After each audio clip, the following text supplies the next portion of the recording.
1 Corinthians 12. My friends, you asked me about spiritual gifts. I want you to remember that before you became followers of the Lord, you were led in all the wrong ways by idols that cannot even talk. Now I want you to know that if you are led by God's Spirit, you will say that Jesus is Lord, and you will never curse Jesus.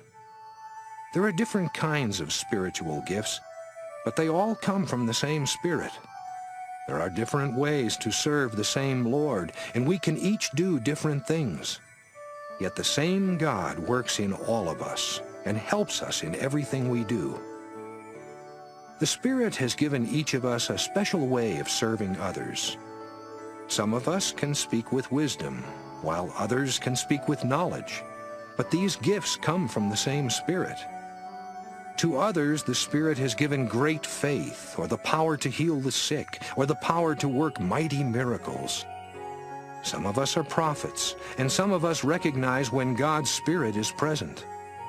Others can speak different kinds of languages, and still others can tell what these languages mean. But it is the Spirit who does all this and decides which gifts to give to each of us.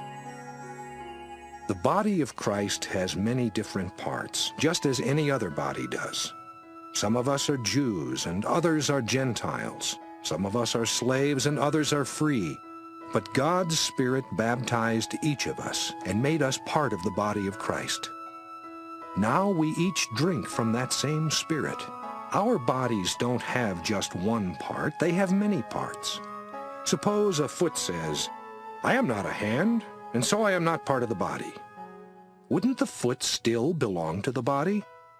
Or suppose an ear says, "I am not an eye, and so I am not part of the body." Wouldn't the ear still belong to the body? If our bodies were only an eye, we couldn't hear a thing. And if they were only an ear, we couldn't smell a thing. But God has put all parts of our body together in the way that He decided is best. A body is not really a body unless there is more than one part. It takes many parts to make a single body. That's why the eyes cannot say they don't need the hands.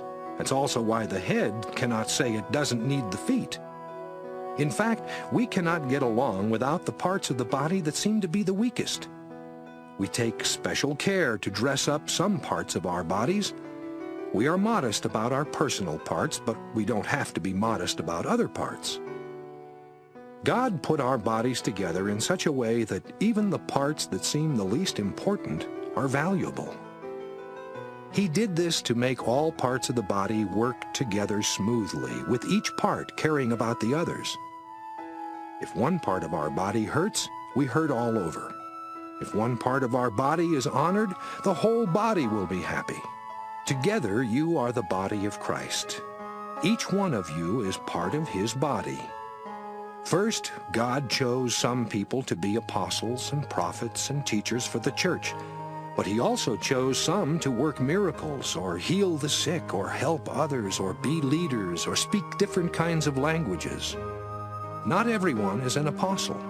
Not everyone is a prophet. Not everyone is a teacher. Not everyone can work miracles. Not everyone can heal the sick. Not everyone can speak different kinds of languages. Not everyone can tell what these languages mean. I want you to desire the best gifts. So I will show you a much better way.